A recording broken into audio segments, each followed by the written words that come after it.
Во Домот на култура Тошарсо Виница синоќа се одржа представата Последните македонци, која предизвика големи позитивни овации кај присутната публика. Стихови и строфи од 140 народни песни, стотина ора, меѓу кои Скудринка, Копачка, Тешкото, реченици од Цепенков, од непознати автори на нашиот фолклор, наследството од нашите предци, професионалците од драмски театар преку актерска игра во духовна мисија да ја раскажат историјата за својот народ.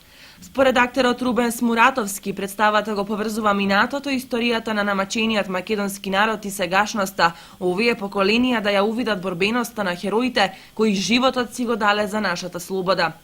Представата е стара веќе 5-6 години и станува збор за оној 22 декември 2012 година кога требаше да биде крај на светот. Сите исчезнаа, останаа само неколку македонци кои беа на пикник во Алшар. Токму тие се во мисија на другите народи да му ја раскажат духовната историја на народот на кој му припаѓале и за да бидат разбрани пеат, играат и гестикулираат со раце. Представата ја третира најесенцијалната работа која ја имаат македонците, а тоа е песната и играта. Она што е ДНК на еден народ, никој не може да ни го одземе, вели Муратовски. Поинтата на представата не е дали Европа ќе не разбере, туку дали ние ќе се разбереме. Проектот е оригинален начин актерите да го одбранат својот генетски код и она што го носат од своите прадедовци.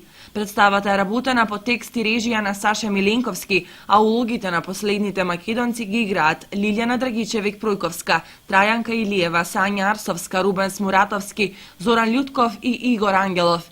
Виничани, благодарение на Домот на културата Тошарсов, имаа можност да ја видат 58-та изведба на представата.